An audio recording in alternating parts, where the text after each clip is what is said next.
don't know. Vicharu.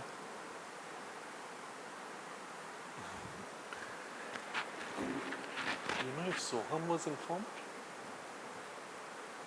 Probably not.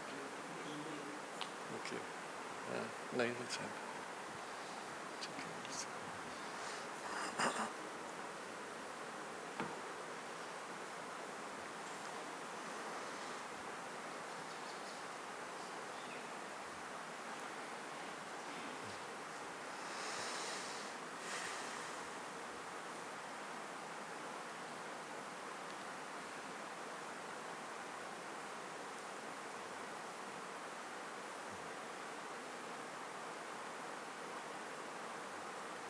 You can start. Should we start? It's 5. Should we start? You can start.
We can begin with a chant of Om together 3 times.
We have been studying Sri Aurobindo's synthesis of yoga and are at the end of the chapter titled The Cosmic Consciousness.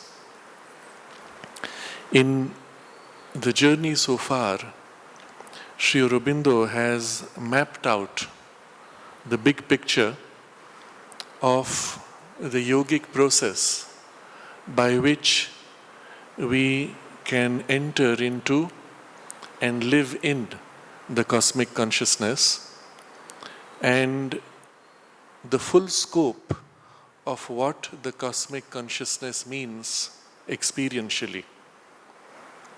Because, as we have seen, every experience has many degrees. Every experience can be entered into from many starting points or many directions, because an experience has many facets or aspects, Each of these facets or aspects can be an entry point.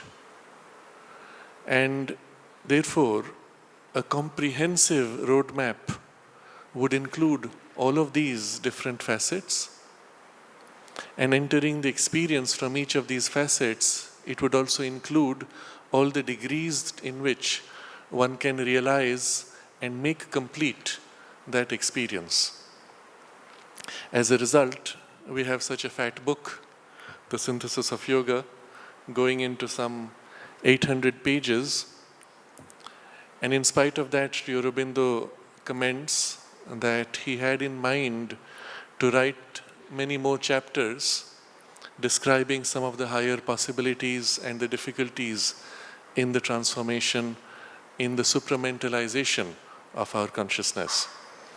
So, the scope of this is so rich, so complex, that it includes all possible human experiences and all the difficulties involved. And yet Sri Aurobindo sequences these things with a certain spontaneity and simplicity, charts out a path that makes most likely for the fullness of the experience in the easiest and the most rapid way. And it is for this reason that this text is so valuable and will stand the test of time going forward many centuries at least. Sri Aurobindo observes, this is from one of his comments about his own journey, he writes, "It took me 4 years of inner striving to find a real way, even though the divine help was with me all the time. And it took me 10 more years of intense yoga under a supreme inner guidance to trace it out. And that was because I had my past and the world's past to assimilate and overpass before I could find and found the future." So it is an extraordinary statement, the evidence of which we see in the text itself, that in the spiritual development of humanity, going back at least 10,000 years that we still have records of, all the way to the Vedic age, humanity has navigated many specialized, let's say, experiments of spirituality across different civilizations and cultures in different cycles of the ages. Certain special experiences have been developed, perfected in isolation, sometimes taken to an extreme of an exaggeration, just so that the full potential of that experience could be made as complete as possible. And then all these streams have been brought back together, merged, separated, rejoined in a complex weaving of the human consciousness to make for what we are today as a humanity, not only for what we are, but what we are capable of spiritually going further on. And in Sri Aurobindo, if he had to found the future, all of these streams of experience had to be synthesized, harmonized, and then, as he says, overpassed. Having absorbed the best that was possible from that, to go beyond its limitations, and then to formulate that which is needed for the future. And that is why, as we have seen so many times in the text, he makes references to various traditions, various past approaches, sometimes by name when they are well known, sometimes simply by describing their effort without naming them specifically, because sometimes they've happened in many places and many times in history. So even as this text describes the full synthetic path of the yoga, it is also a historical document, experientially also historical in what it contains. Keeping this in the background, we look back in a very quick summary for what we have been reading in the last one chapter or so, where Sri Aurobindo describes the easiest means to enter into the cosmic consciousness through the experience of the silent self. He explains earlier that one can grow into a cosmic consciousness by a sort of a gradual, slow process of opening and widening our consciousness laterally, expanding our mind, expanding our life energies, even expanding our physical consciousness to become more wide, more plastic, more open, more united with the universal on each of these three levels, integrating at each step our evolution with all the rest of the lower levels. And this would be a relatively slow process, but very thorough and very detailed. In a sense, this is what the slow evolution of nature is taking us through. We are, as he has explained before, going through the unconscious yoga of nature, where nature forces us to grow, to develop, to go beyond our limitations and boundaries in a gradual journey in which, if you observe very carefully, and it's obvious when you look back at your life, every problem that you faced came precisely at the right time, pushing you precisely at the right weak point to evoke in you the necessary growth. And when that growth has sufficiently taken place, the problem changes and there is a squeeze from another side, compelling growth in a direction which was not so developed, or compelling integration of two different parts which are still divided, and so on. There's a kind of a deep wisdom in life or in the processes of life which takes us through this kind of a slow, unconscious yoga of nature. When we have sufficiently grown, when we come to the brink of awakening, we realize what is happening, then we want to take charge or we want to speed up the process, and that's when we take on the conscious yoga, which this whole thing is about. But he says in the conscious yoga, the methods, the means we use are not different from nature's methods. We take the same methods but intensify, compress, speed up the process. And so the conscious yoga is not unnatural, but it is much faster. And the speeding up can be often 100-fold or 1,000-fold, depending on the approach that we take.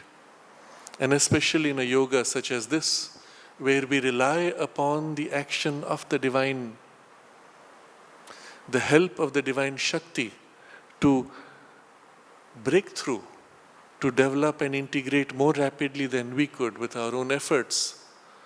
The process can be remarkably rapid and effective, and bypassing the natural limitations of our mind, our energies, our physical body, the heredity, and all the past clutter and junk that we have brought with us across lives.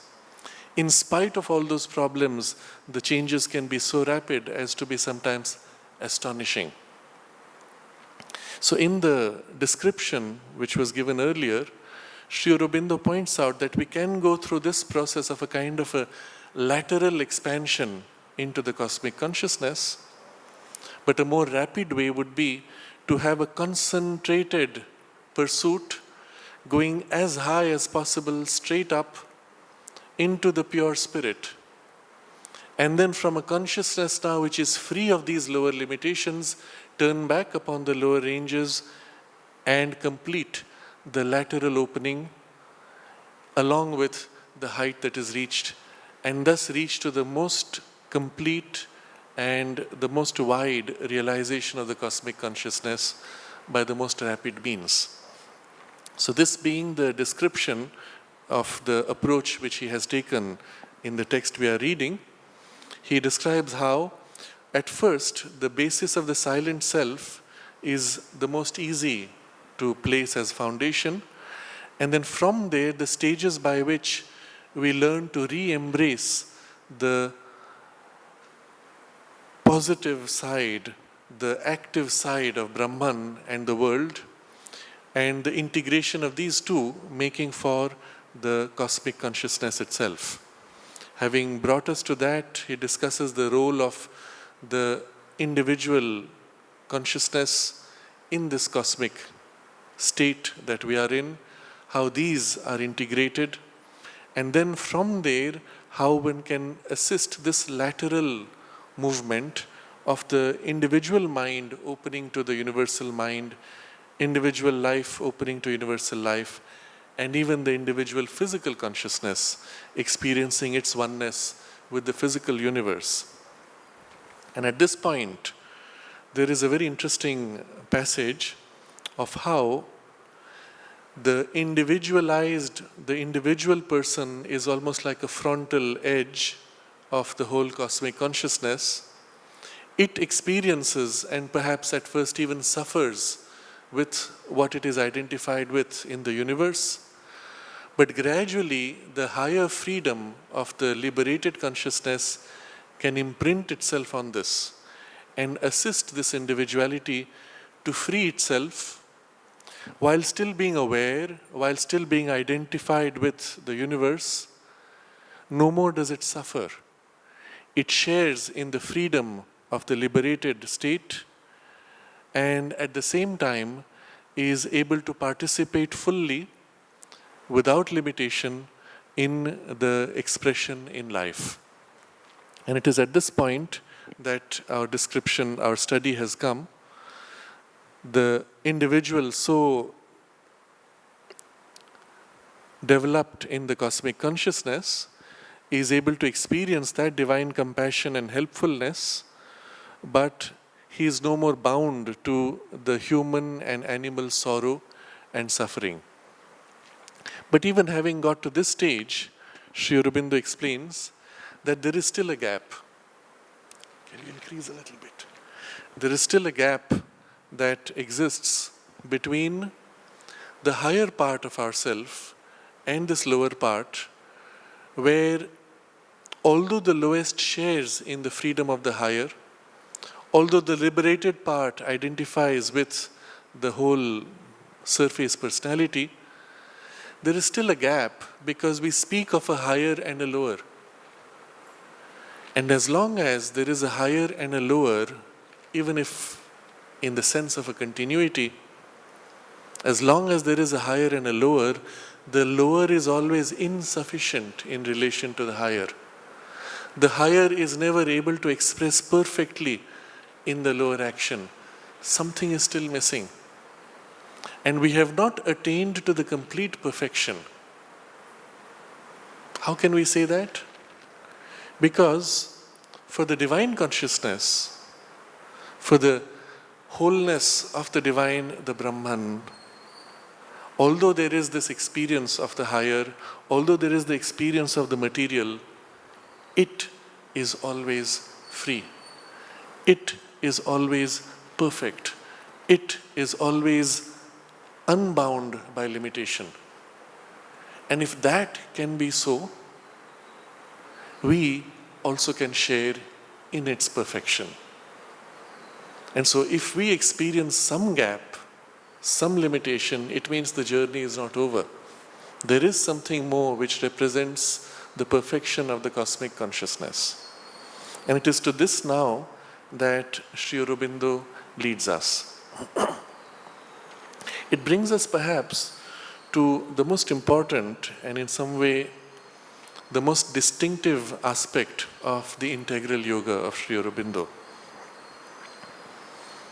So we read this chapter, which is the last chapter, we read this paragraph, which is the last of the chapter, Cosmic Consciousness. The link between the spiritual and the lower planes of the mental being is that which is called in the old Vedantic phraseology, the Vijnana. and which we may term the truth plane or the ideal mind or supermind, where the one and the many meet and our being is freely open to the revealing light of the divine truth and the inspiration of the divine will and knowledge. If we can break down the veil of the intellectual, emotional and sensational mind, which our ordinary existence has built between us and the divine, we can then take up through the truth mind all our mental, vital and physical experience and offer it up to the spiritual, to be converted into the terms of the infinite truth of Satchidananda. And then he says how that can impose itself on the mind, life and the physical existence till the lower is transformed into the perfect vessel of the higher. Now this is the goal for the integral yoga. All of our being, its lowest, its most dense layers, including the most physical part of our consciousness, must become eventually a perfect vessel of the higher. And by perfect, we mean with absolutely no limitation, no distortion, no darkness, no insufficiency of any kind. The higher should be able to act here as it acts in its own domain, without any limits. And this means of making perfect is what he describes here. In summary, which later he elaborates in much greater detail.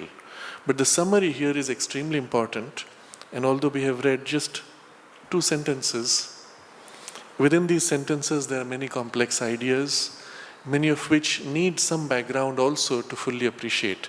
And so we'll take this up now in some detail. So first he speaks of this link between the higher and the lower. If there was not a link between these two, this kind of a perfection where the higher can recast the lower in its terms, or the lower can become a perfect instrument for the higher, would not be possible. And so this link is extremely important. If you remove the link, the universe is split into 2. Cosmos is split into 2.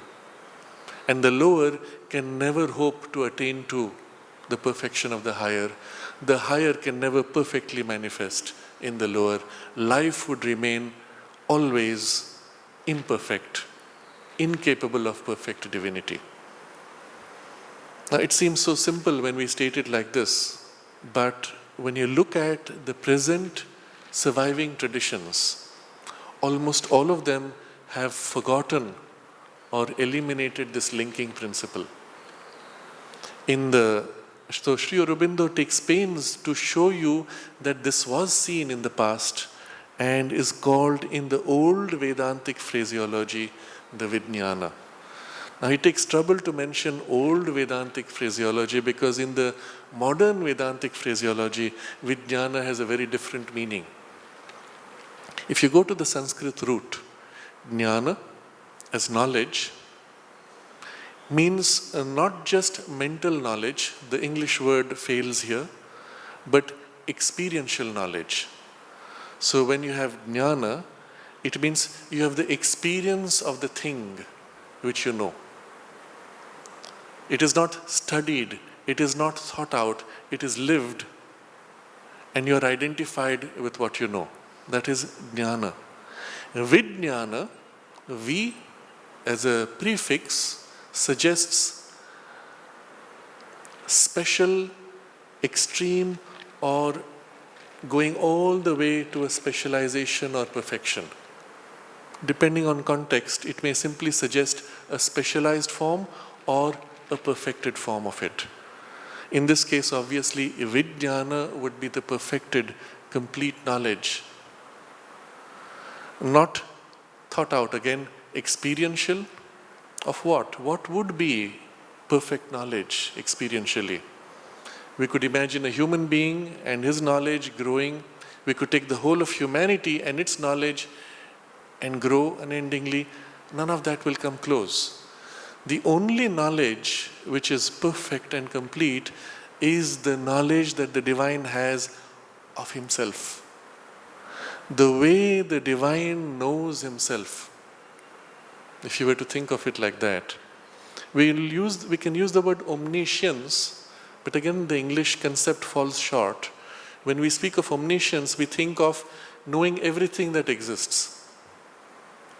But that does not give you the sense of being one with all that exists. So the perfected jnana, vijnana, will be the divine as he is and as he knows himself entirely. It includes the concept of omniscience, but it's much more than that. When the divine is conscious of himself, and there is nothing other than him, is conscious of everything, including everything that is in the universe, everything that is not yet in the universe, everything that was, everything that will be, everything that might have been but might never be, all possibilities of himself entirely as he knows himself to be altogether. Meaning, it is completely lit up, nothing is hidden from himself because all is himself. Such is the nature of this consciousness that we call the vijnana, the link between the spiritual and the lower planes.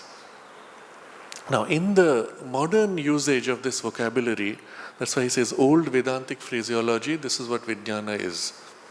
In the modern usage, vijnana, the V, is used as specialized but not perfect.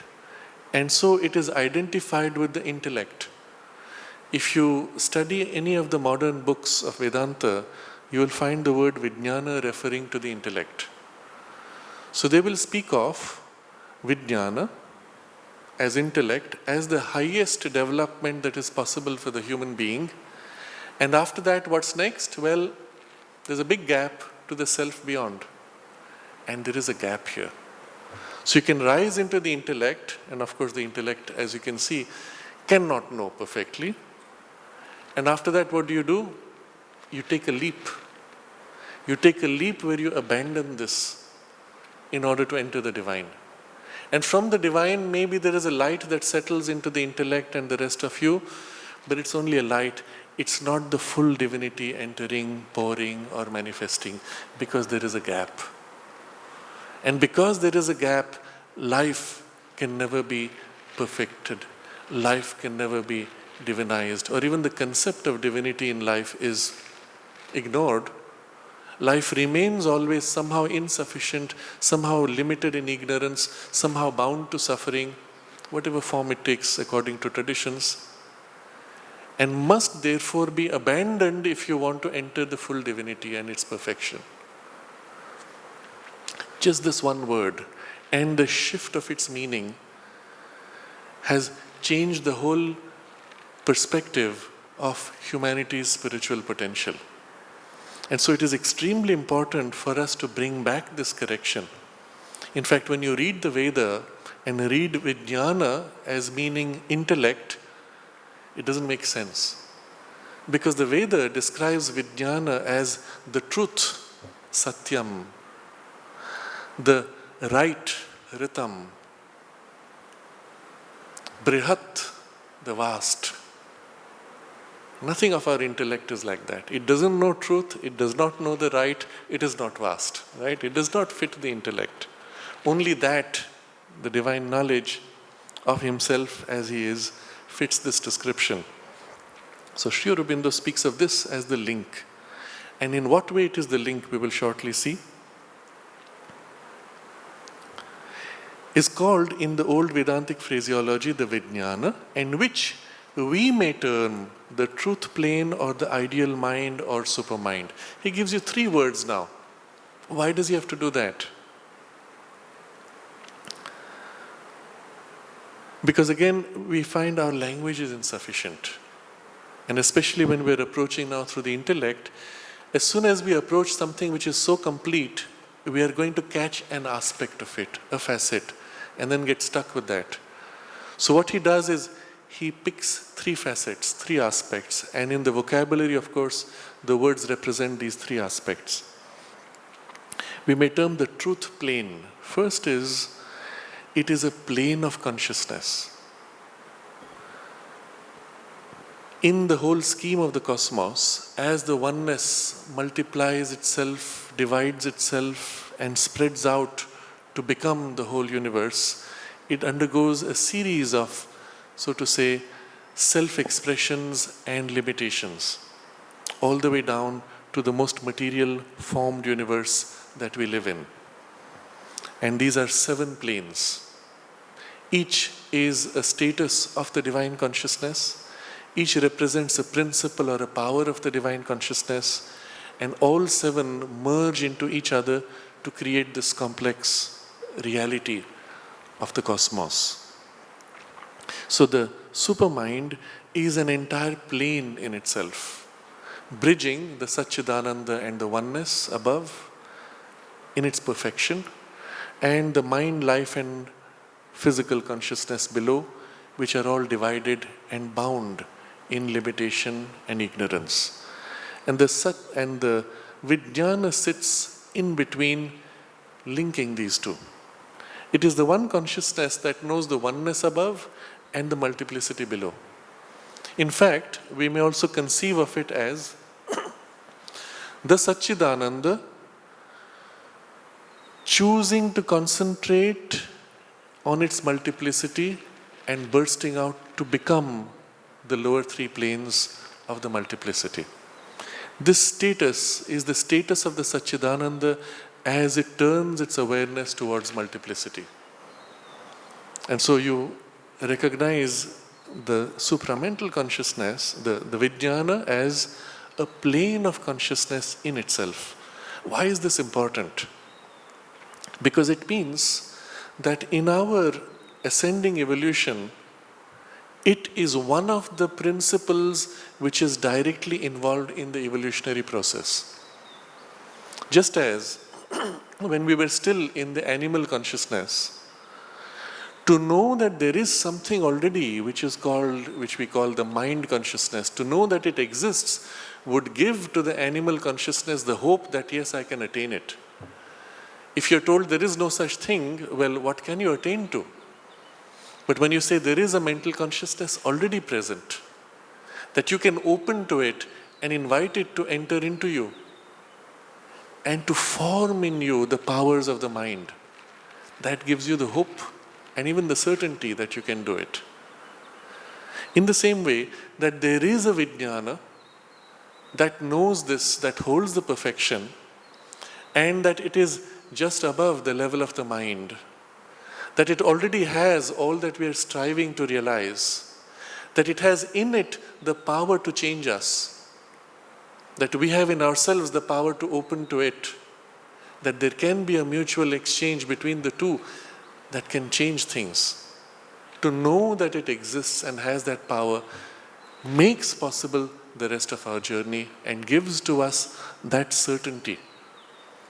And the certainty is such, even if we did nothing and we just survived for the next few million years, we would get there eventually.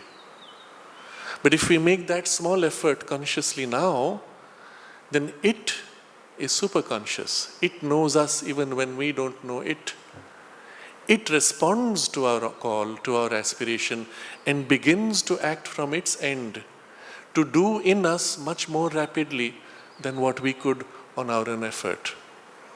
So the fact that this exists as a plane by itself, as a power active in the cosmos, changes the whole game, the whole picture of our evolution and the yoga.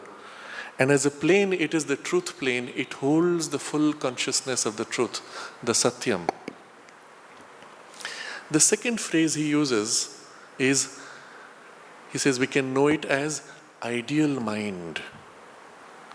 Now, ideal mind puts it in a vocabulary which we can understand from our perspective. Truth plane, wow, that's something way beyond anything mind could conceive.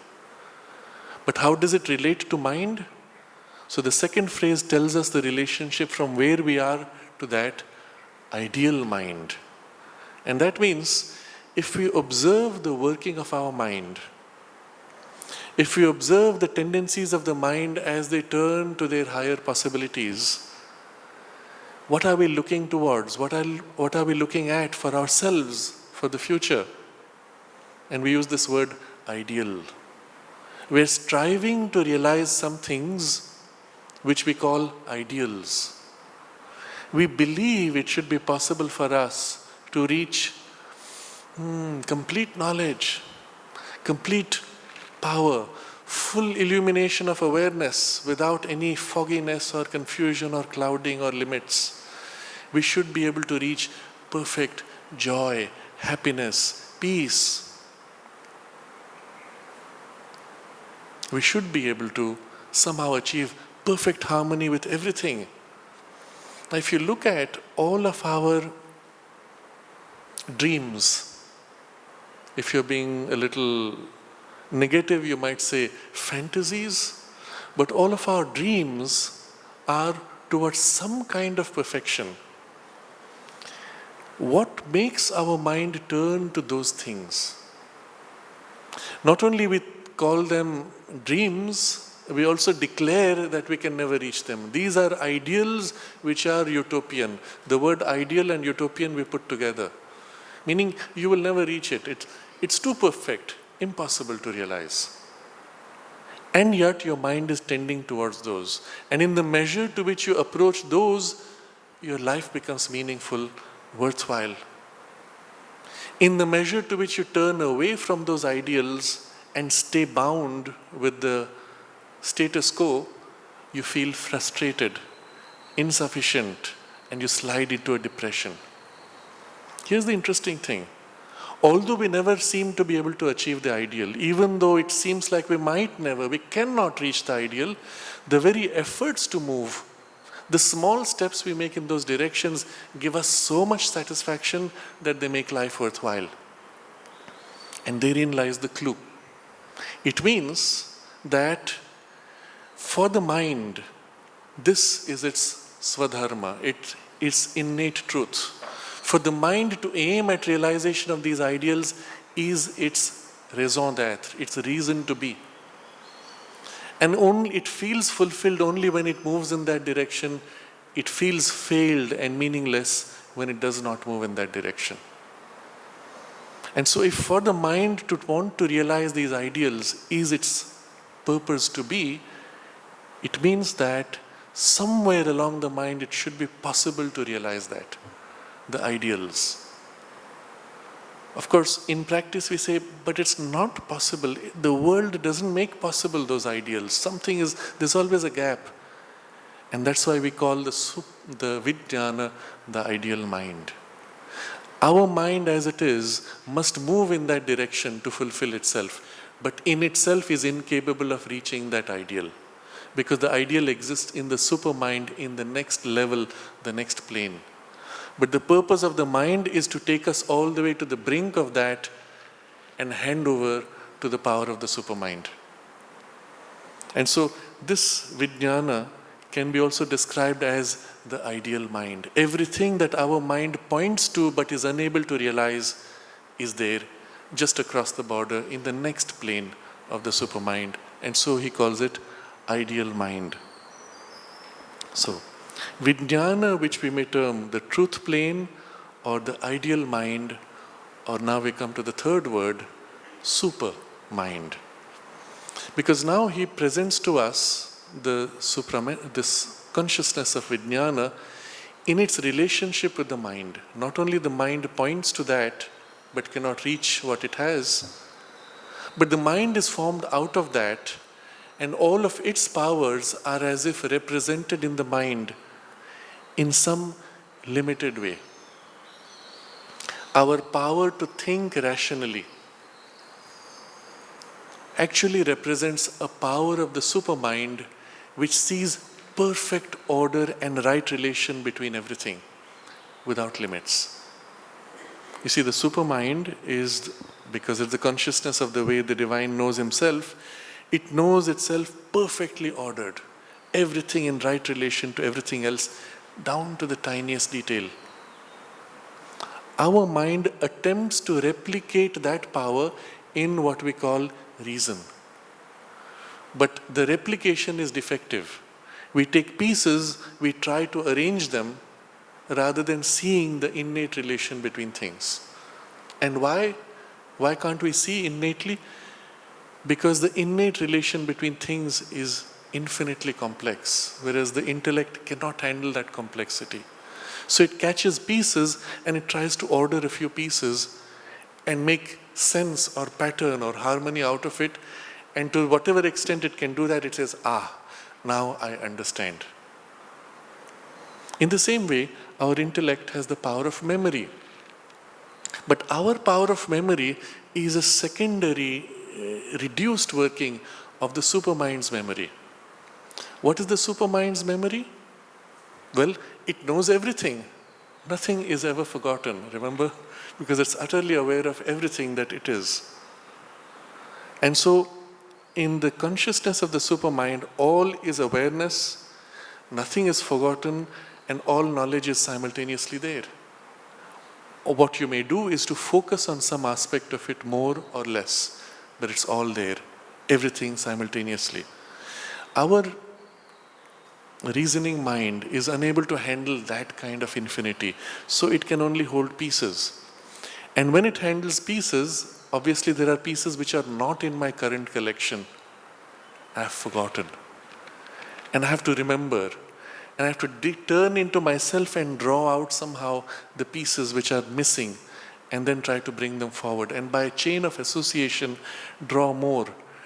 It's as if you had a string, a garland on a string with many little, let's say, pearls, and they're inside the water. You cannot see where they are. You have to pull one to see the next, pull that to see the next, pull that. And so by chains of association, our finite mind is able to pull more of things which are part of the infinity that exists. Now when you begin to study in this way, all the powers of our present mind are reduced, limited, damaged, lower workings of that which is spontaneous and natural in the supermind, Vijnana. Therefore, Sri Aurobindo refers to that as super mind or supra-mental. But there's a deep connection between the two. If that is infinite, this is finite. And so everything gets somehow broken down to fit a finite vessel. If this can gradually widen out and open itself to infinity, all of its current functions would naturally align to the free working of the supermind and awaken to their supramental working. And so this third word suggests the continuity from here to that, gives us the conviction that yes, it is possible for our mental consciousness to go beyond its limits and awaken to this divine grade of knowledge, Vijnana. So I will reread the sentence and you see how much is held by the use of these specific words. The link between the spiritual and the lower planes of the mental being is that which is called in the old Vedantic phraseology the Vijnana, and which we may term the truth plane or the ideal mind or supermind, where the one and the many meet and our being is freely open to the revealing light of the divine truth and the inspiration of the divine will and knowledge. So it is this plane in between which is now the key by which the higher and the lower can be perfectly harmonized. What is needed now for this to happen? If we can break down the veil of the intellectual, emotional, sensational mind, which our ordinary existence has built between us and the divine, we can then take up through the truth mind all of our mental, vital and physical experience and offer it to the spiritual, to be converted into the terms of the Satchidananda. So there is a veil which has been created by our ordinary existence. It has built up a veil. And this veil he describes in three terms: intellectual mind, emotional mind, sensational mind. These three are separating us from the divine. Now, how this works, our way of perceiving everything, including ourselves, is through these three filters, these three veils: the sensational mind, the emotional mind, and intellectual mind. The sensational mind is that part which in our evolution started with reaching out through the senses. Let's take the worm. The worm moving around on the soil smells, feels the dampness, the air, and makes out which direction it must move to get more of moisture, to get more of nourishment. As its skin touches the soil, it feels the nourishment and absorbs through the skin. This is rich, moist soil, a lot of nutrients. It moves a little bit. This is dry, bare, nutritionless soil. Move back. So almost the picture is of somebody who's blind and feeling and trying to make out reality. But in each of these sensory contacts, you're constructing a picture, so to say. This part is more rich, that part is more dry, I must move here. This is too hot, this is too cold, I must move here, and so on.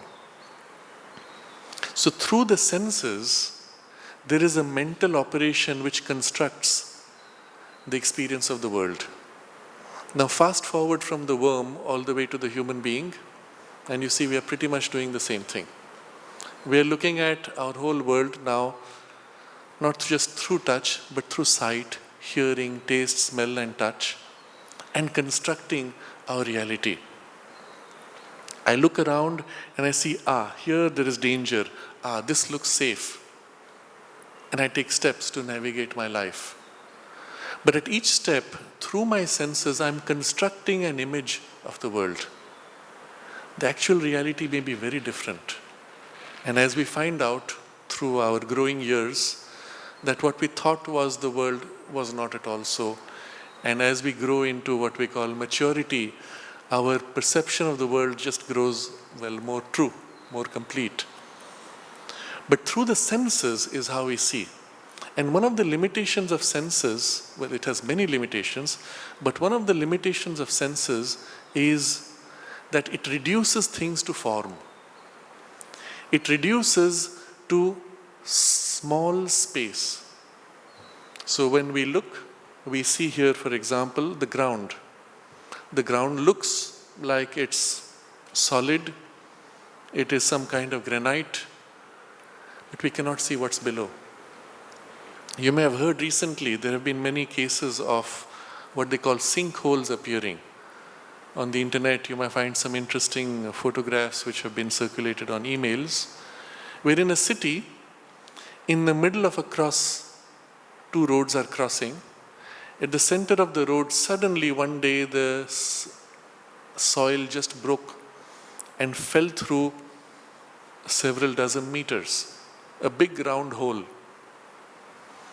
For all the years before the cars were crossing over, nobody could see that there's a big hollow below, until the hollow became so big that the road couldn't be supported and the road just fell through. What's below here, we cannot see. What's behind the wall, we cannot see. So practically our senses reduce the reality to the range that they can see and the surface appearance of what is. This looks like a bag. When you go through the airport X-ray, they stop your bag and take it out. It looks like you have a knife, a bomb, or whatever it is they're afraid of, and they want to check, is it true? There's an appearance and your sense mind constructs danger. Now this sense mind is also tied to the working of the emotional mind slightly. So when our emotional mind is agitated, the sense mind gets warped.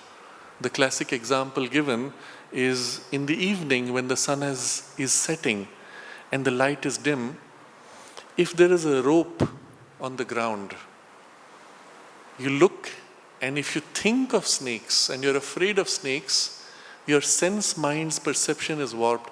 That must be a snake. I think it moved. I'm not sure, but it looks like it moved. Did it move? Maybe it moved. You see, the whole reaction of its constructed idea, which may have nothing to do with reality.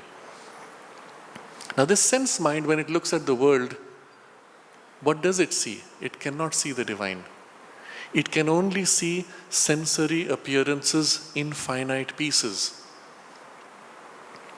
If somehow this layer of the sense mind could be opened up to see fully, let's take an extreme example. You look and you see right through all these different objects. You see right through the ground into all that is below. You see all the way into infinity, the whole universe around you, above, below, around, with your sight.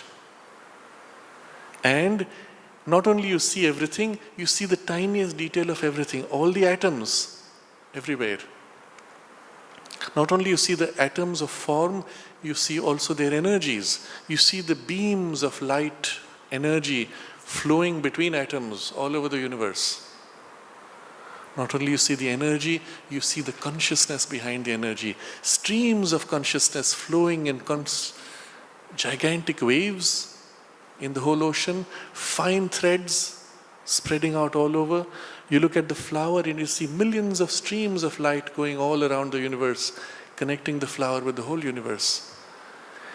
And you see and you touch and you feel and smell and hear the fine vibrations of all these streams of consciousness, and you experience it in your hearing as this extraordinarily beautiful music, like an orchestra of 1,000,000 instruments.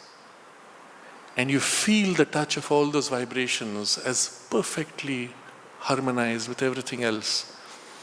And if in your heart you feel the consciousness, you feel the love that pours through it all.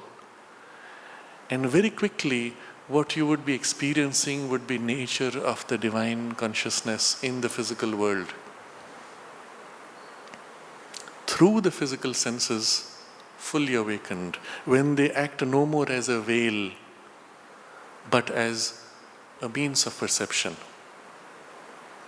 But unfortunately, our senses are shut, narrow, tight, bordered, and I see flower, table, object, and the world is reduced, the divinity of the world is reduced to appearances of forms and objects. And so this is the first screen of the sense mind in the very initial emergence in our evolution as we emerged through the worm all the way to human development. But we are much more sophisticated than the worm. We have also on top of the sense mind, the emotional mind, which adds another layer. And so the emotional mind is the one which made the rope appear to be like a snake, which gives an emotional value to objects. So a piece of, let's say you have food before you, I like this, I don't like this. Strong association, strong fixed ideas. I look at people, I like, I don't like. I look at situations, I fear this and I'm comfortable in that. And I begin to put strong emotional values which again warp the whole perspective of the universe. What if your emotional being, your emotional mind was not so bound, was not so limited? What if again, like the sense mind, it could open out into the infinity? What would you experience? You would look at every object and you would experience in your relation with each object colors of delight. The delight of something which is too intense, from which you wish to withdraw, something which is too attractive, to which you're drawn to, and all as ranges and colors of a play of delight. Not only it is something outside you, but it is equally inside your totality, because your own emotional mind consciousness, being liberated from its narrowness, would be one with the universe. You'd feel everything inside you. And everything being inside you, as I look at this flower, It's already inside me. I don't need to reach out and possess and take, because it's already inside me. It's mine. I own it perfectly. And in my ownership of it, I enjoy somebody else taking, smelling, or doing something with it, as much as I enjoy my taking and smelling. They're all equivalent experiences and colors of delight in the universe. And in this way, when we begin to identify and experience the universe, we would be experiencing the divinity in and as this emotional experience of the cosmos. And more than that, we have also built up a third screen, which is the intellectual mind, which also creates a barrier. And the intellectual mind gives mental values to all of these experiences. Over time, we have learned to consider certain things to be good and certain things to be bad. Now, if you look at animals in the forest, they play emotionally, but they don't have this intellectual value system. They don't think of things in terms of good and bad. The lion is hungry, well, it's going to catch the closest deer that it can. When it's not hungry, you'll sometimes find deer playing around near it. It looks at them and says, don't bother me. I'm the king. You're just playing around. Nothing. But when it gets hungry, it will get up and chase and find something to eat. Is it being good when it allows them to play? Is it being bad when it kills? It doesn't exist. The concept doesn't exist. You look at the working of the forest, there is nothing which you can call good or bad. Everything serves a purpose, everything flows and is part of an overall movement that maintains the totality. You remove one of these pieces and the harmony is broken. The human intervention is what makes inevitably bad. We rarely do something good. Even when we think we are trying to help, what we try to do often ends up disbalancing, breaking the harmony. That's the nature of the thinking part of the intellectual mind. And so assigning these values of good and bad, which are artificial, we begin to try to live by those artificial good and bad values.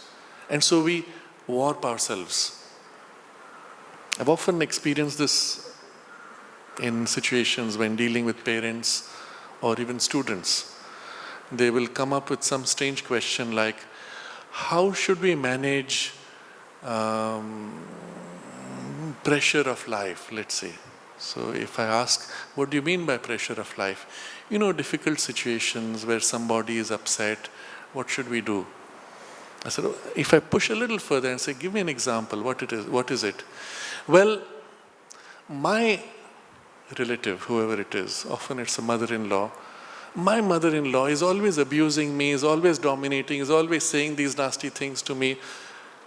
And what you're asking for? The question was, how can I manage to bear that, survive that? Something's wrong there. Shouldn't you be responding rather than simply suffering in silence? No, that thought didn't come. Because the good thing is always to be polite and nice and never to push back, right? So you're trying to fit yourself into a little shell of your own mind's construction of what is good, dealing with everything else in terms which you have, so to say, programmed or brainwashed yourself, or society has brainwashed yourself to be. And we end up living a life which is utterly artificial, where all our relationships are warped, and life itself and the purpose of life has been so badly warped that we have forgotten why we are here or what this is all meant to be for. You're busy chasing, I need to earn money, I need to do this, I need to do that. The goals have been set, and you're chasing some fake idea of what life is meant to be.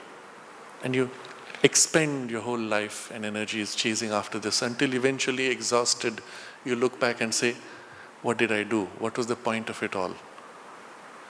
And if somehow this intellectual screen can be removed so that you can see things for what they actually are, everything there is an aspect of the divine, working on an aspect of the divine to push forward the emergence of the divine. just to put it in very simple terms, maybe a little abstract. Within us is a divine potential, and every pressure of life is upon us to push forward, to draw out, to fulfill something of the divine potential. And a bit like the forest, everything is helping everything else. And when we begin to see things like that, all we see is one gigantic being, that is the universe, in which each one of us is like a conscious center, a cell or individualized center. And everything in this gigantic being is struggling to push forward to reveal more and more of its divinity. And we are as if focal points for this forward movement of the divine awakening. And everything given to you in your life circumstance is meant somehow to help. Sometimes to help by drawing out, sometimes to help by pushing in so that you may push back. So even problems come in order to provoke a correction or a readjustment, to draw out possibilities simply by crushing them further.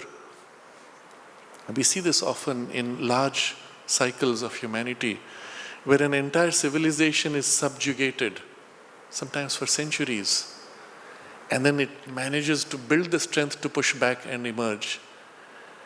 And you can see, yes, so much was lost, but also so much was gained in the power to push back and emerge. A strength, a kind of a humility, a certain respect for the complexities of dominance and subjugation. Sri Aurobindo makes this very interesting observation in one of the Thoughts and Aphorisms, where he says that a civilization which has not experienced slavery is not ready for leadership. Very interesting idea. It's only when you have experienced what it means to be subjugated that you can be an effective leader, because you know what not to do and what is the right relation that you need to set in that role of leadership. But everything serves somehow in the same kind of flow that you see in the forest. Everything is essentially good, warped perhaps in its external appearance, and so on. But the point is, you would see one giant being pushing forward its movement of unfolding evolution of divine possibilities, of which we are each one special focal points. It's as if the whole universe is one being trying to wake up, to express and manifest its divinity, depending on us in a way as focal points to push forward the cutting edge of the rest of it which has to follow. So I've dwelt on these three veils in some detail as more as examples so that we understand what he means when he says that the veil of the intellectual, emotional, sensational mind which our ordinary existence has built between us and the divine. Meaning, in fact, the divine is there. It's these three veils which prevent us from relating to and from perceiving the divine. Everything is essentially divine, isn't it? We know that, but somehow we can't see or feel that because of these veils. So, if we can break down the veil which our ordinary existence has built between us and the divine, we can then take up through the truth mind all the mental, vital, physical experience and offer it up to the spiritual. So this truth mind being the link principle, it can take up all that is below and offer it up to all that is above. To be converted into the terms of the infinite truth of Satchidananda. By this offering, it will be converted into that truth. And then he puts in a parenthetical comment, this was the secret or mystic sense of the old Vedic sacrifice. The word sacrifice is another problematic word, and we keep it because that's how it has been conventionally translated. But the word in the Veda is yajna. And Sri Aurobindo, in one of his articles, goes into the etymology of the word yajna. And yajna literally means the active expression of the divine. Yajna is the divine himself, but in his movement. And so yajna is a process of divinization, so to say. But the form it takes in us is that which is in us still raw and crude is offered up into the larger movement of divinization. And so there is this giving, offering, consecrating. And the common word used is sacrifice because it was associated with a certain ritual form of consecration. So this is the secret or mystic sense of the old Vedic sacrifice. And what is the secret sense of it? That all our mental, vital, physical experience is taken up, offered to the spiritual, to be converted into the terms of the infinite truth of Satchidananda. Now this is a very important idea, and we come to something which is at the very core of the whole Vedic process of the yoga, which obviously is not different from the core of the integral yoga. I want to read two passages from Sri Aurobindo's commentary on the Veda. So the first of them is when he's speaking of this kind of a process, he's describing how he was studying the Vedic yoga, and he said, I had already seen that the central idea of the Vedic rishis was the transition of the human soul from a state of death to a state of immortality. Okay, this is the journey from the lower triple world to the higher triple world. But how? By the exchange of the falsehood for the truth, of a divided and limited being for integrality and infinity. Now the word I'm pointing to is this word exchange. Exchange of the falsehood for the truth. Exchange of the divided and limited being for integrality and infinite. Now, if you think of the word exchange, it means this goes there and that goes here. That means falsehood is given to the truth and truth is given to the falsehood. But if you think of it more deeply, then the whole sense of it becomes obvious. Why doesn't he simply use the word replace? Replace falsehood by the truth. Why does he say exchange? Because when you look at the whole question deeply, the falsehood here is so deep-rooted. It's in the very nature of the mind's working. Because mind is made of a piece, and piece working with pieces. You cannot avoid error, you cannot avoid ignorance, you cannot avoid falsehood. It's inevitable. The only way you can get free of the falsehood is if this thing gives itself to that which does not have these limitations. But that's not enough. Giving this to that is not enough. That must then give itself to this. That must enter here and work here by its rules. The truth should enter here and unify, put in right relation. That's why the exchange. There has to be this double movement. It's not enough to have a one-way movement. There's a very interesting word he uses here. So I look at another similar passage. He's describing the crooked path of our journey. We wander through life. And then the straight path, which is the yoga. So in this passage he says, so must man, their posterity, exchange the crooked movements of the separative consciousness for the straight things of the truth-conscious mind. So again there's an exchange.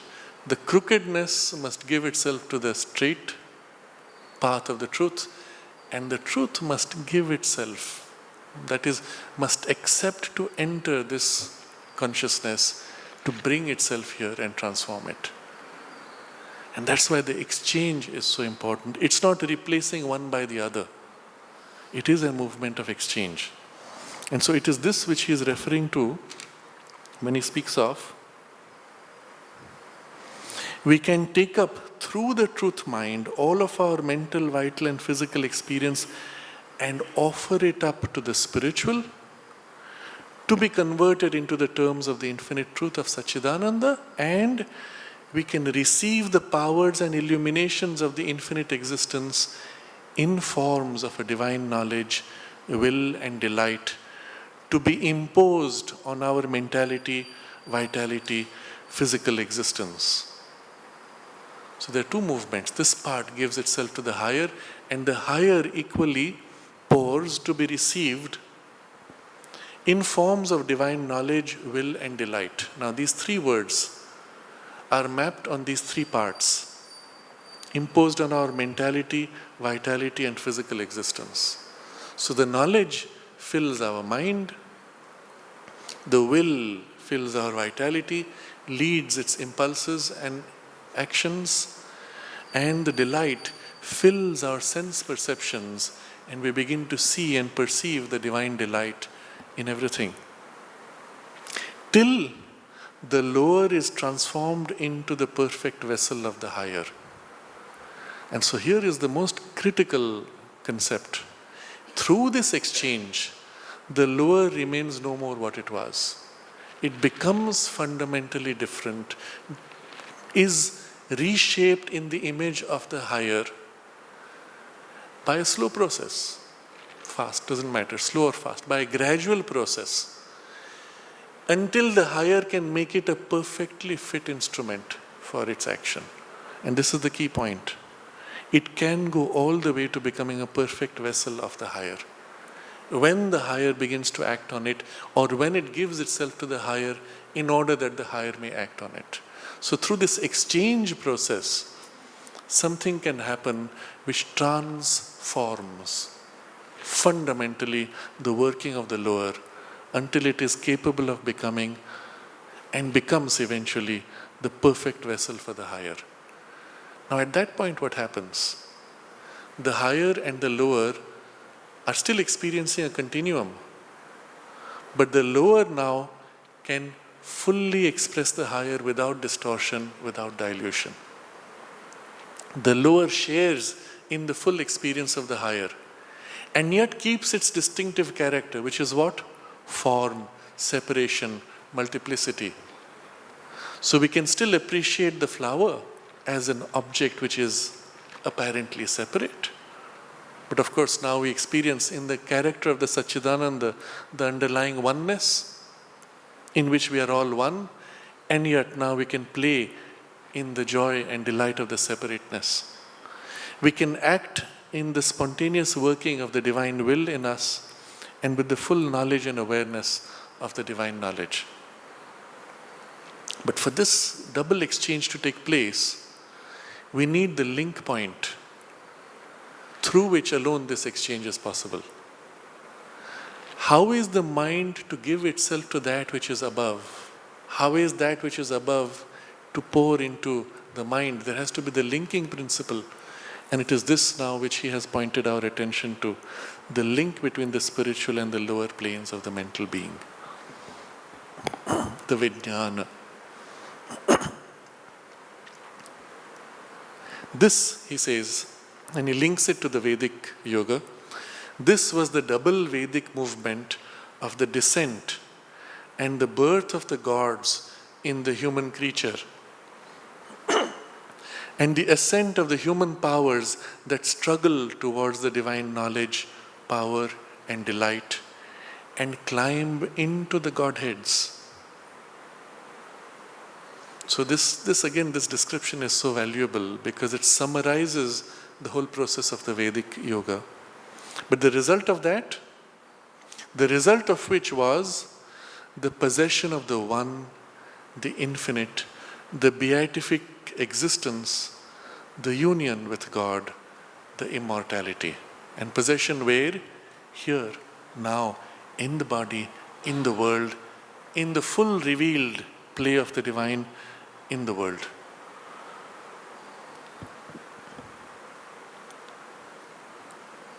By possession of this ideal plane, remember this is the link point, this is the principle we have to now tap. By possession of this ideal plane, we break down entirely the opposition of the lower and the higher existence. The false gulf created by the ignorance between the finite and the infinite, God and nature, the one and the many.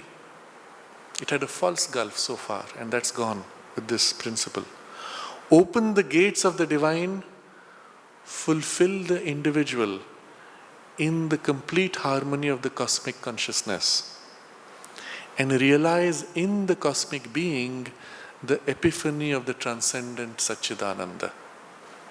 This is the goal towards which this whole journey is taking, and the purpose of the cosmic consciousness in the yoga is to attain to this level of completion, not stop short halfway. That in the cosmic consciousness, the individual consciousness is fulfilled in perfect harmony with the cosmic, and the cosmic reveals the Satchidananda's transcendence and all the infinite possibilities and riches to pour down from it to manifest in the cosmos through the individual.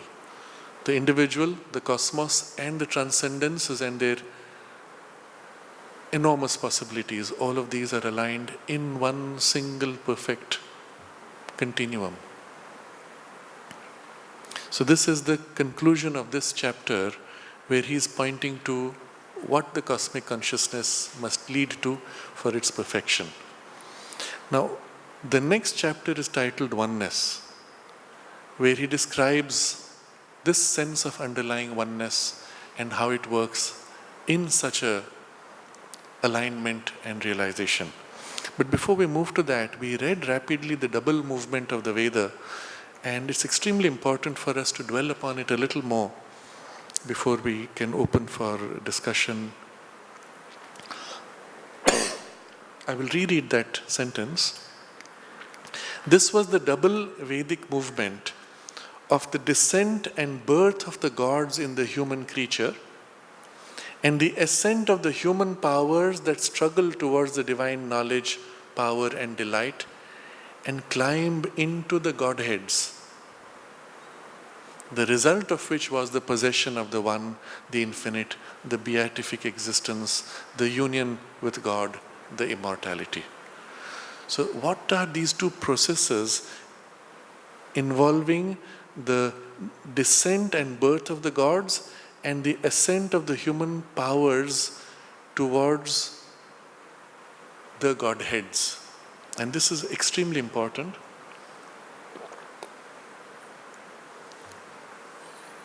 When we study the text of the Veda, we find repeatedly these ideas and with this vocabulary, where they speak of gods descending, gods taking birth, and always it is in us.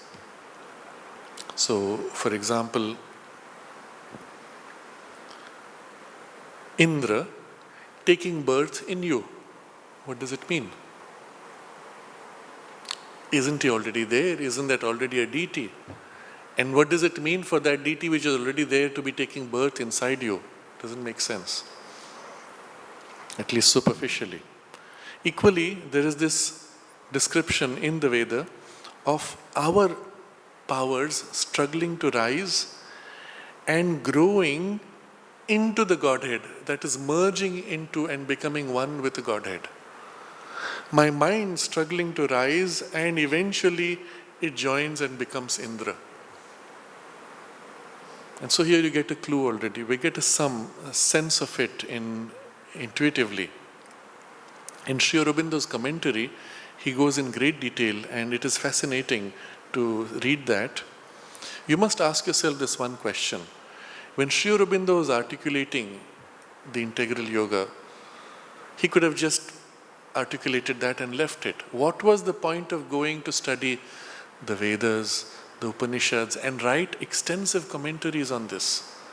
And in the later years, in the last 20 years, he was translating the hymns to Agni from the Veda and various other hymns also. At the same time that he started writing Savitri. The two were going on at the same time. People read Savitri, they never bother to read the hymns to the mystic fire. But he wrote them at the same time. They have equally importance. But why did he even bother to do that? Mother noted that when he was translating the verses to Agni, she saw Agni present before him. Those translations have literally the power to invoke the presence of Agni. But why Agni? Most of the hymns he has done are for Agni. There are others also, but he did these specially. What was he doing at that point? And at a time when he had very little time to do anything, because the pressure of correspondence and other things, and of course his own sadhana and the work that he was doing. Agni is the very first of the deities that he takes up in his commentary on the Veda when he starts the translation.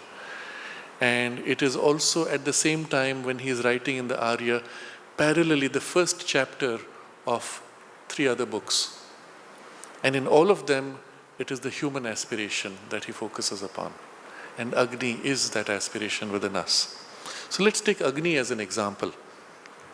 For us, somewhere deep within, whether we are conscious of it or not, something inside us is yearning, striving, trying, pushing forward. As we grow more aware, we will use the word aspiring, because then it's striving for something which is much higher. But it is at its lowest levels, it's striving for perhaps survival, for a bit of improvement, for a bit of comfort, etc. But it's pushing. It's pushing towards what? Even if the immediate focus is survival, I need to get food, I need to be safe, what then? So at first it's not obvious. For the animal life, you see it surviving, food, safety, etc. But once you satisfy the food and safety, what is the next form that the impulse takes? To grow, to widen its scope, to expand its range, to improve its circumstances. So again, with the animals, it can only go so far. You take the human being and satisfy these needs. What is the form it takes next? To know more deeply, to have greater power and control over circumstances in order to improve them, meaning push forward their evolution and push forward its own evolution as it grows in knowledge and power and strength and in joy and in love and in harmony. And all these things we're trying to improve and grow a little more and a little more.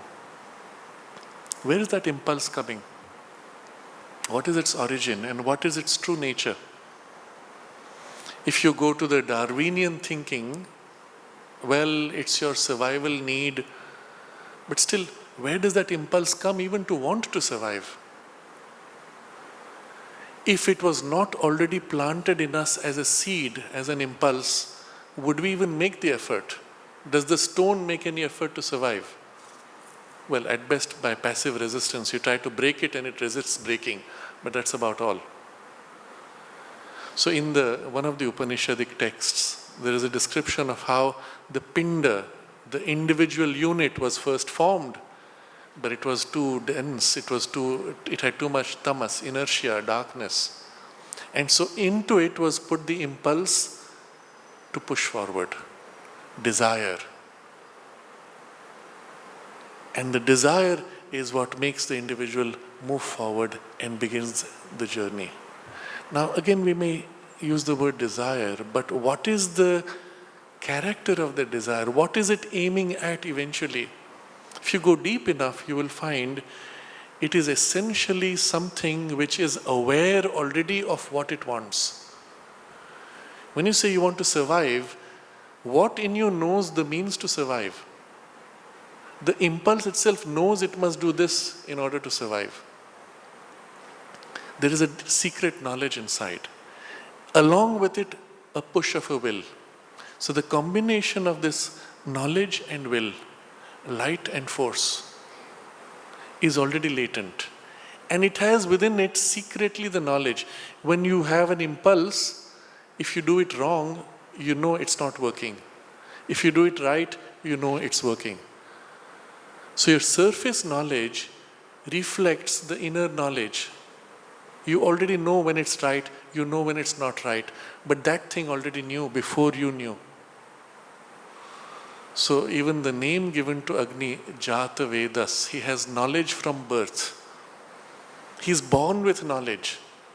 So it's a spark which is embedded inside the unit, any unit, which has within it the knowledge and the will already, all needed for the full development. But it's concealed. The surface does not know, but that core already knows. It is that which pushes the whole journey of evolution. Now we're still talking on very abstract terms because this spark exists inside the atom, inside the subatomic particle, inside the cell, inside the organs within you, so that they function as they should, and inside your individual unit form.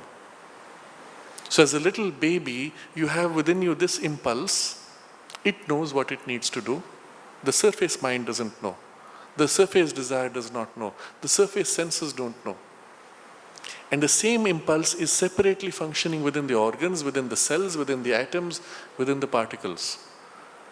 If not for this, the universe would not grow. It would remain this stagnant, empty darkness that it was born as. It is this impulse working and pushing which in the Veda is called Agni.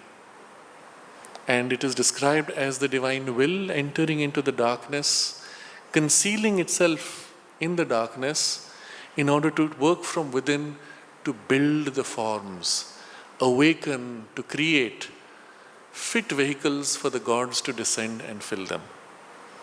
I see the image now becomes more clear. This push is what has led evolution to the point where we are now conscious thinking human beings. And who is growing through this push forward? That impulse, Agni. So Agni is described in the Veda as first being the spark, and then the spark coming into its own, no more concealed. You can see the flame, you have the emotions. I want, I need. The demand is clearly seen, but it's a smoky flame. The flame creates smoke that conceals its light. So I don't know what I want, but I just need to grab whatever comes my way. See, that's the crude form in which the vital drive first emerges. But eventually the flame becomes clearer, reveals its light more and more, and comes into its own in the mind's thinking. Where in the mind, the light is dominant. I want to know, and I know what I want to know, but I don't know where to get it. When you're seeking knowledge, you know what you wish to know. But until you get it, you don't have it. But you know that you have to get that. And it is that knowing which recognizes when you have it or you don't have it. Or you have it but it's partial and it's mixed and it's defective. So knowledge has come to you, but it's not complete. What in you knew that this was it? What in you knew that it was not complete? The same movement, the same force of Agni. The divine will secretly working. And so the whole description is of powers within us, secret like this, pushing forward, rising until they can join with their cosmic liberated working. So Agni rises to journey all the way to his own home, Svedame, in the higher consciousness, in the supermind. Not only Agni, but all of our faculties, all of the powers of our mind are similarly deities or powers of consciousness planted like seeds, struggling to rise, to rejoin with their full conscious working in the cosmos. When thus we realize, when we enter the cosmic consciousness, that power is now joined with its cosmic working. So you see now, in the cosmos, these powers which were working to form the cosmos, represented in the individual to form the individual, growing until the individual unites with the cosmos, and the powers in the individual working and the cosmic working are one and joined. So this is the working of the push from below upwards. But at the same time as this Agni is working, struggling to push forward, because it's light, it's knowledge, it calls the free working from above, which then descends in response. and assists the struggling upwards. So you may see it as a very obvious example in the case of the child trying to take birth. The child wants to emerge from the womb, and on the other side is the help given to assist it to come out. And so the sense of the birth becomes a very obvious symbol. But the birth goes two ways. Here, as our consciousness rises, it grows into its full adulthood in the cosmic working. Equally, that descending from above is trying to create in us a form of itself. Agni growing, trying to take birth in us to be born as a conscious power. But at first it's so badly covered up that it has to struggle against the resistance of matter, against repeated beating backs. But it's pushing, and the whole struggle of its emergence is not different from the labor pains of birth. So the gods are as if born in us through a slow, laborious process in which they get a chance to take birth, and that is the whole journey of our evolution. So we reread these two lines, we reread this sentence.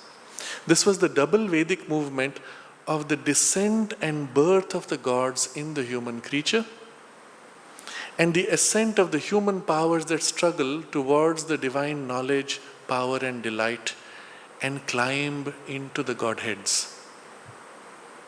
So when this double movement takes place, the fullness of the cosmic powers are now working in us, liberated, born, so to say, in form. Our own individual limited powers have united with the free working of the cosmos. The practical result is there is no more a gap between the individual and the cosmic. There is a continuum. And so the result of which was the possession of the One, the infinite, the beatific existence, the union with God, the immortality. So this is a kind of a maybe summary of the whole double movement of the Vedic Yoga. When we begin to explore it, we find it is so much more rich because there are so many complexities. There are equally forces whose job it is to conceal, to hide, to separate, to divide, to obfuscate the whole awakening process, or to break the descending streams of what comes from above. And equally there are powers who neutralize these limitations and their workings. And so in the Vedic Yoga itself, one calls upon the light for the knowledge, one calls upon the power, one calls upon the vastness, one calls upon the intuition, and so on. And so there's a complex working which represents in the individual the same struggle that takes place in the cosmos, in the evolution. So this was the double Vedic movement of the descent and the ascent.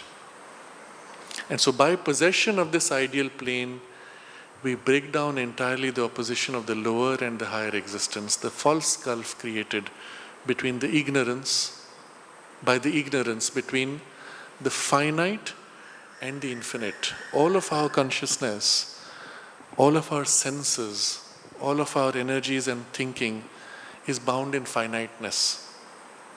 Our senses see only pieces. Our energies can act only in small pockets and limited forces. Our mind can only conceive of limited ideas and knowledge. We cannot even visualize infinity. Our visual of infinity is still just a growing large finiteness. And there is a consciousness where you experience oneness with the infinite. You are it. And so there is a gulf between these two. But the gulf is fake. It is artificial. It is a falsehood. And a little bit of analysis of the working of the mind or even our senses would prove that to us. As a simple experiment, if you take anything which is finite, you take an object like this, you can conceive of First of all, you can measure this. You can say this is 20 centimeters. But you can conceive of any number of divisions between them. You can make half of it, half of each piece, half of that and half of that and half of that. Between any 2 points you will find a half, and between that a half, an infinity of points. In fact, if you observe this carefully, you can say it's made of an infinity of points, isn't it? You take another piece, a smaller piece. Similarly, you can say half of this, half of this, half of this. Go on dividing infinitely, you'll have an infinity of points here. And you have an infinity which makes up this finite appearance. So you have to your senses an appearance of finiteness, while something of the mind can actually see through it and say, yes, but it's made of an infinity of points. This is actually infinite. This is infinite. But this is a bigger infinity, right? This is a smaller infinity. But you can prove that's not true. You draw a line from this corner to this corner, okay? From here to here. Draw a line and draw a series of parallel lines. For each point on this long edge, there is a unique point on the short edge.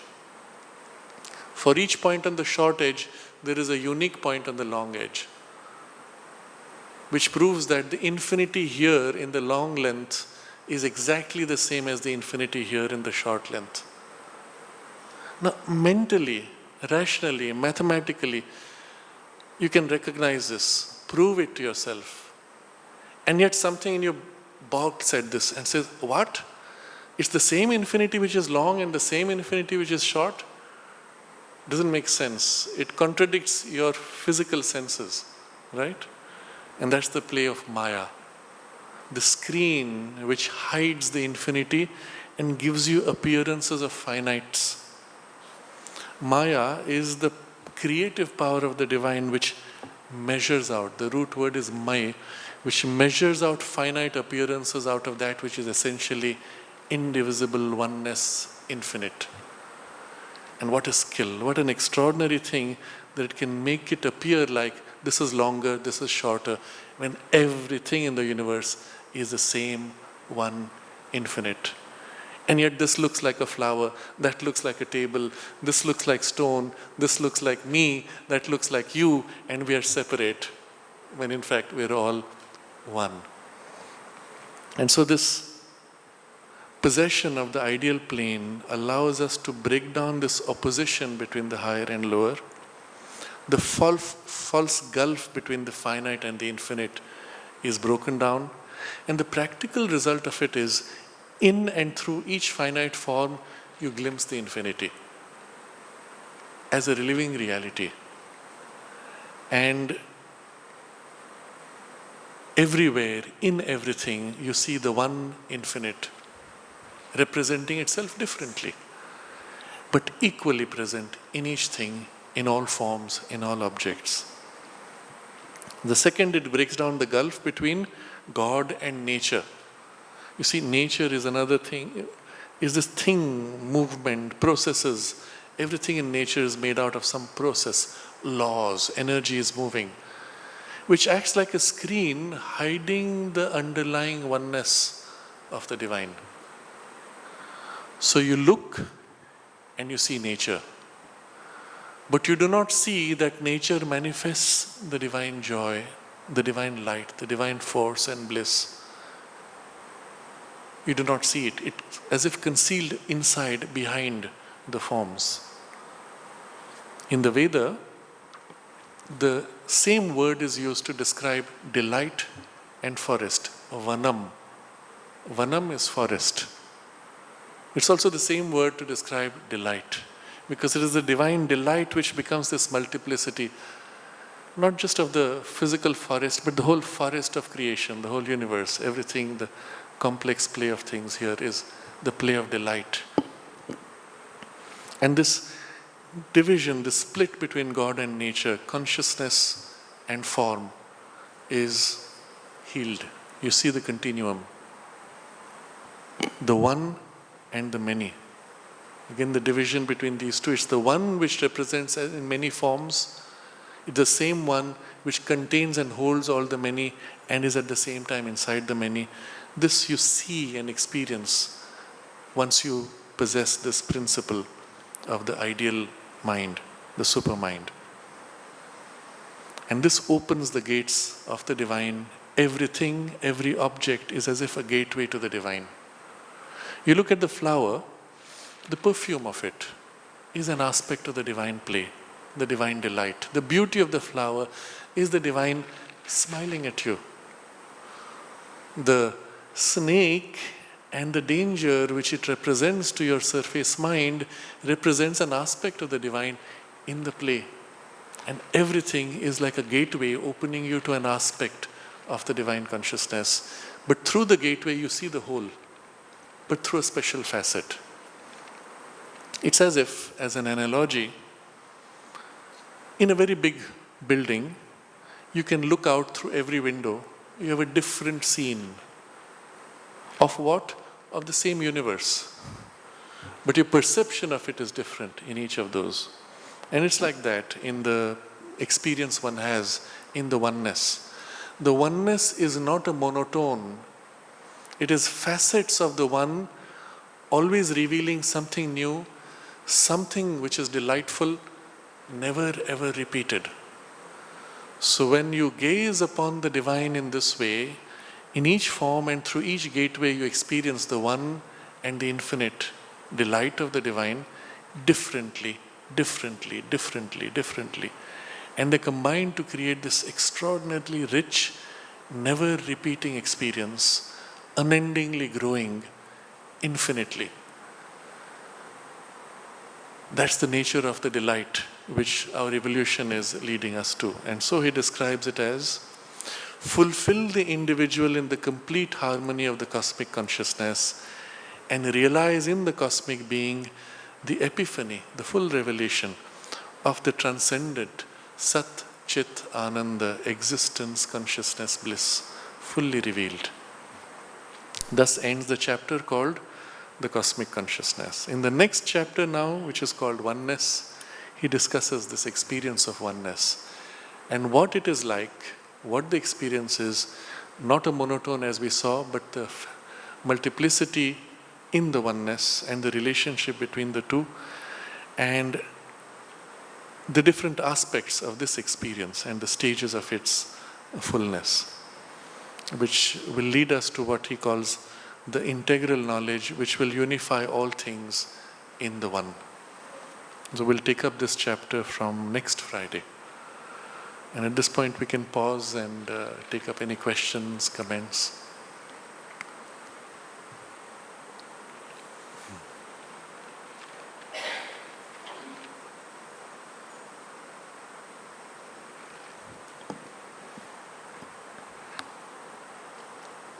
It's a very rich text, as you can see, and it's something typical of Sri Aurobindo, because he comes from a mind, a consciousness in which he's seeing the whole always, even when he describes a part. But if we approach as a normal reader just taking words, we miss the way he sees things. And if we dwell on each word, we see so much. It's such a rich experience. Yeah.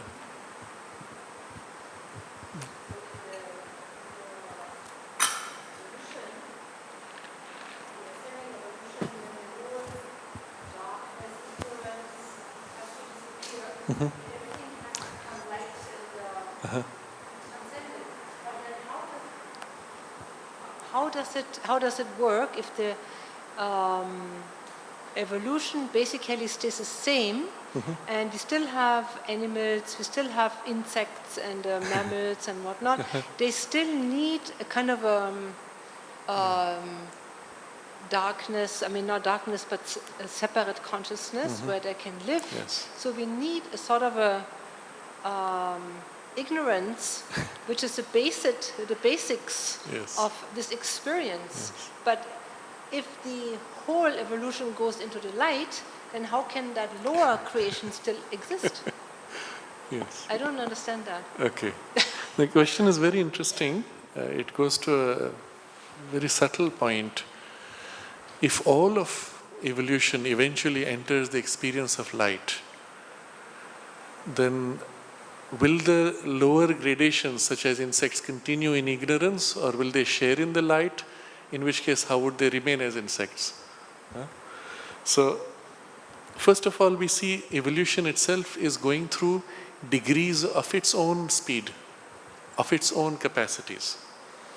So, in the initial stage, a large part of the evolutionary drive was made by an impulse secret inside. Nature pushing you, Agni pushing you secretly while you're not conscious of what it is pushing you for. In the human being, not in all humanity, in a very small part of humanity, we have woken up enough to say, but this is what it is, and now I want to participate in the push. And already that has changed the rules of the game. For those who are conscious, evolution now has a very different character and different experience. While the mass of humanity which is not conscious of the need of evolution is still what it was. Okay? But there will come a point where when this journey reaches a sufficient degree of awakening and the supramental working is more and more overt, Sri Aurobindo points out that evolution will evolve. The process of evolution itself will now undergo a change in which there will be a conscious element and powers of evolution awakened, particularly the knowledge aspect, which were not present before. So just taking a very material example first. Modern science, which is really taking the application of the rational mind on matter, is taking matter and at its initial stage rearranged matter. You arrange objects in a certain way and you get a certain new result. You arrange mirrors, you can concentrate the sunlight and create a fire. But all you did was rearrange material. But at a higher stage, it began to modify material, mixing metals to create properties which didn't exist. Mixing chemicals to create plastics which didn't exist in nature, with new properties which were not seen before. Okay? Now, the same knowledge is turning upon its own life process and modifying its own genetics to improve its own biology or worsen it, depending on the direction of the mind. And so there's a point where there's a kind of a bootstrapping. The capacity becomes so great that it modifies its own capacity. When the supramental consciousness enters the domain of evolution, becomes an active force, at that point, not only will the individuals living in its consciousness be living in the light, but they would have the capacity to imprint that light to different degrees in an individual in whom there is not yet that development. Okay? So it will cause a very complex shift in all of evolution. And one of the things Sri Aurobindo suggests is that all the lower life forms will get a boost and will perhaps become more conscious. Now, some of this we see in animals which are very close to human beings, dogs, cats, or even apes. When we have very close interaction with human beings, it's as if their rational mind grows very quickly because this exchange takes place. I don't know if you've seen the owner of a dog, when they love their dog, you can see they literally put something of themselves into the dog. And the dog reaches out and assimilates or absorbs your consciousness. A similar process of the exchange we were speaking of with the gods. That's happening between human beings and the dogs. And the result is the dogs actually become more conscious, acquire a kind of a more complex rationality in their working, and we are speeding up their evolution through such a process. And with a supramentalized consciousness, this would be far more effective. Let's make it 10 times more effective or 100 times faster. What would happen? And extend it to other species. Plants, for example, when you grow them in a kitchen garden or even in your own personal garden, but you interact with them daily, you consciously pour water and relate to them, exchange consciousness with them. They give you something. You feel different when you have that closeness with the plant. You receive some of their calm and their depth of stability. But on the other hand, they receive something of your consciousness and they also acquire something of the mental consciousness. Not that they can express it so obviously, but they can express it and they can even modify their working. I think there's the example of one of the famous exceptional, almost mystic gardeners in the US, I forget his name now, who was able to convince a rose bush to not grow thorns by every day concentrating on the rose bush to say, you do not need to protect yourself with thorns, I will protect you. And the result was, within a short time, relatively short time, the rose bush was growing without thorns. Now that's directly the action of the mind in the biological process of the plant. If that action can sustain long enough, you would actually have a new species of rose bush, keeping up the habit now, mechanically, at a cellular level, of a plant without thorns. Now, if you bring a power far greater than the mind and activate it in this way, in the relationship with the plants, you can see how human beings can consciously engage with evolution in the lower gradations and help assist in their awakening or awaken in them something which is far more than we can imagine today. Perhaps even going to the extent that one could take a piece of metal and evoke in metal the impulse of life and have a crystalline living metallic substance which grows, which can even begin to express some form of rudimentary emotion or thought. And all of these things are in the realm of possibility as things are already. But with the action of the supermind, it would become far more easy and far more rich. Nature itself would plastically participate in this process. And you can see what the world would be like. Maybe a glimpse of it. Something far more beautiful, far more rich. One of the forms of play might be for each person to work on a plant to evoke a new flower, more beautiful, more rich, with a more beautiful perfume than any ever so far expressed.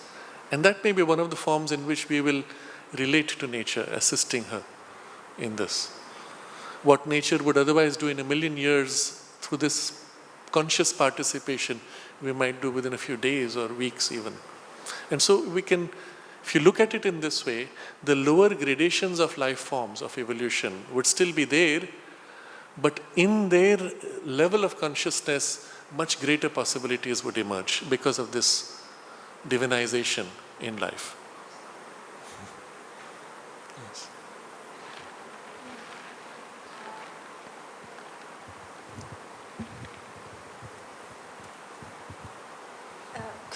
Would you say something about Stephen Hawking, who has just left us, and what relevance it may be? Oh, can you hear me now?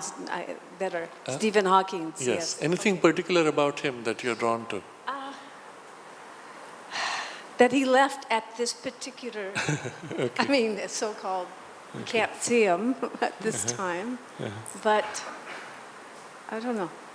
Yes. So Stephen Hawking is an interesting example of an evolutionary difficulty that nature is struggling with.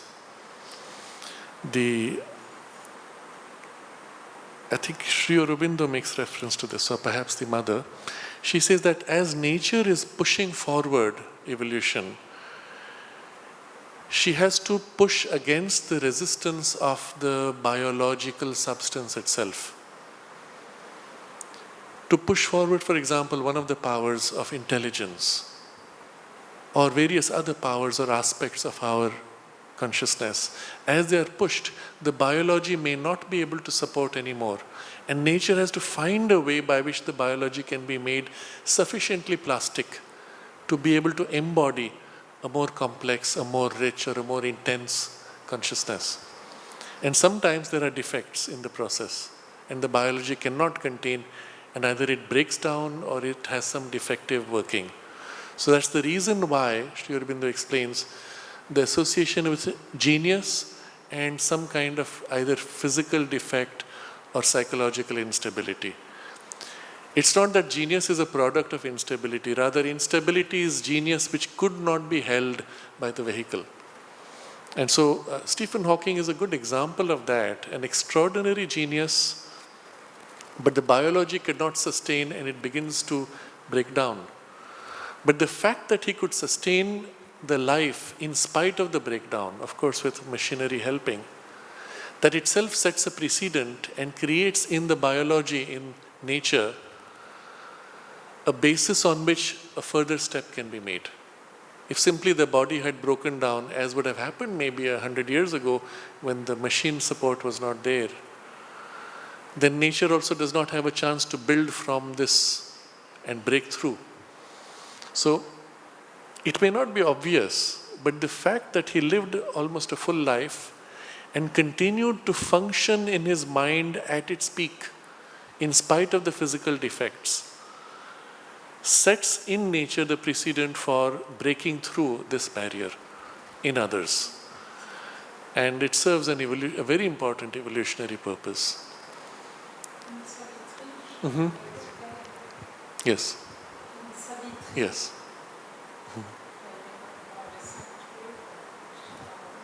You want to say it? Yes, please. Okay, say it. No, I just tell about Savitri when you explain, and also 1961, Mother said the nature collaborate totally. Yes. Alors he's very, very fast. No? Yes. 61. Yes. Yeah, but why he left now is one of those complexities of the soul's choice. Perhaps the work he could do was taken to its maximum and he will come back in a new body. Perhaps it's also a point of transition for humanity in many ways, as this whole period, of course, is.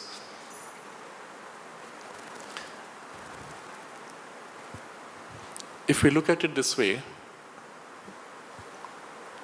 in the current crisis of humanity, from the consciousness perspective, the way Sri Aurobindo shows us, we are making a transition from the maximum that rationality could take us to something which is beyond rationality. Postmodern is the current keyword for this idea, going beyond modernity. But to what? And here it is a consciousness which is primarily more intuitive than rational. And so increasingly in humanity you see people turning to an intuitive feel, often a subjective feel of it, and then justifying through rationality rather than seeking through rationality. So you seek with a deeper intuitive sense and then you articulate it through logical thoughts.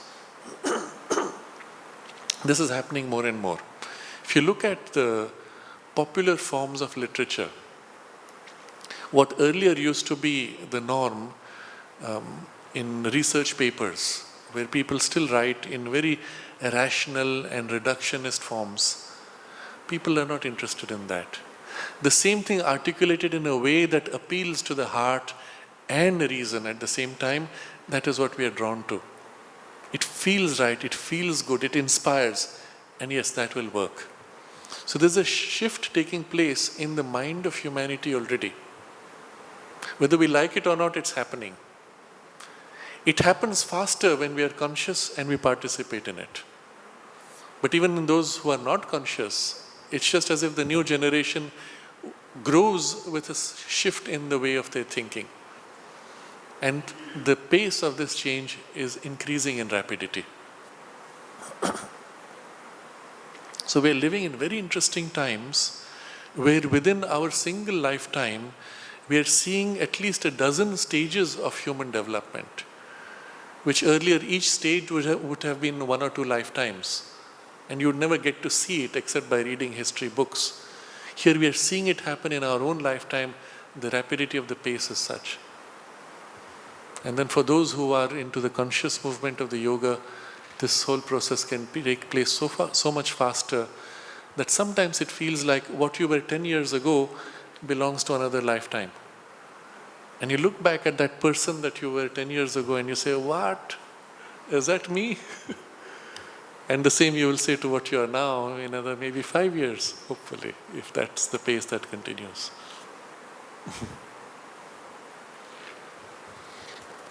Yes. Since you mentioned labor, like gave the illusion of childbirth, labor, as that symbol of labor, Yes. I wanted to just add that we can even see now that evolution expressed in childbirth and labor Yes. means that we even see now births that happen ecstatically. And I can say that when I have 3 children, and I wanted to experiment with my ideas about labor. And at one moment I With thought what? about labor, any Yes. preconceived ideas I Yes. had about it, namely that I need to labor. So I thought, why do I find that? Maybe I don't need to labor at all. Let me make space for that to happen Right. also. Yes. So, and then one more thing is with these kind of ecstatic births and efficient, effective births where labor is not, it's taking new forms. It's this hormone which makes birth happen is oxytocin, and it's also called the love hormone. Yes. Yes. Interesting. Yes, you pointed to something very important happening. And again, we are fortunate to be able to see that process happen within our lifetimes. It has 2 aspects. One is that a lot of what was happening after birth is now even taking place prenatally. It's as if evolution is squeezing in. So one physical form of it is that, let's say 30 or 40 years ago, children were born bald, often with eyes closed, fists closed. Now we find children born with already a little bit of hair grown, hands already moving, functioning, and eyes opening and making contact visually. Not all, but a large number, an increasingly large number. And that shows that what nature used to do after birth is being pushed back. The process of evolution in the womb itself is speeding up. And then the point she made was the birthing process itself. Does it really need to go through pain and suffering and labor? As long as we live in a consciousness of ignorance, as long as the biology itself is unconscious, well, any process of awakening will be painful. But the moment our consciousness becomes more awake, the further awakening becomes more and more joyous.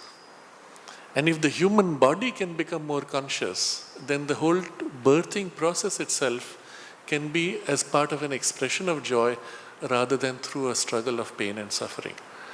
And this truth exists also at a collective level, where we are passing through the birth pangs of a new age, a new world. The old world is dying and a new world is being born, and the passage is the birth pang.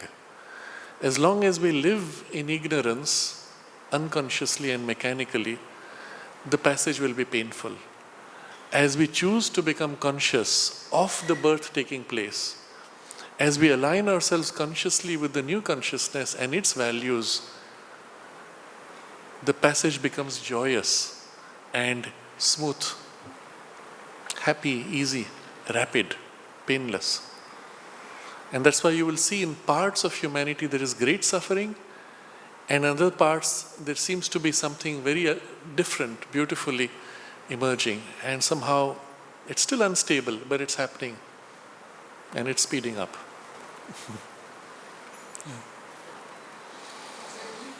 Yes, it's a gift. But we are here in Auroville as one of the focal points where this passage can take place joyously.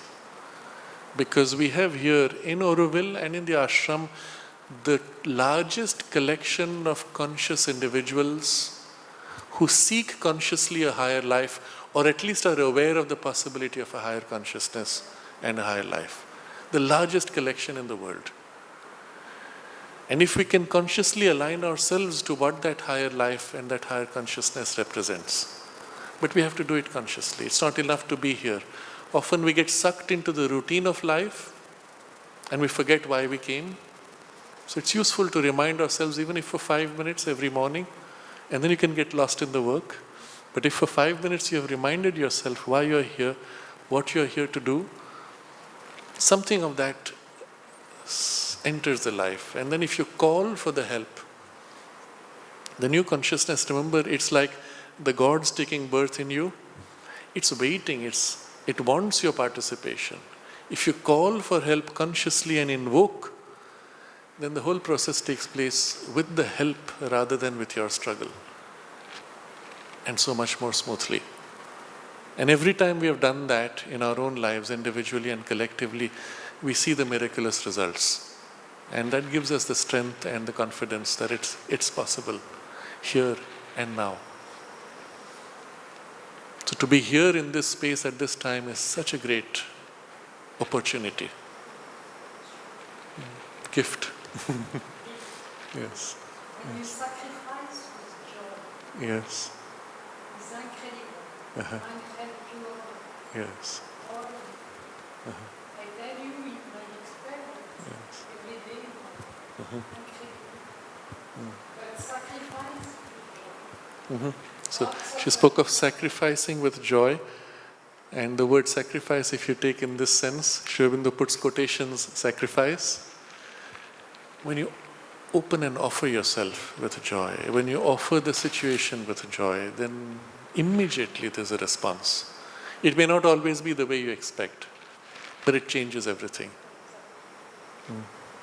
Thank you, Sharon. So we close with a short concentration and chant of Om together 3 times. And we'll continue next Friday. Om.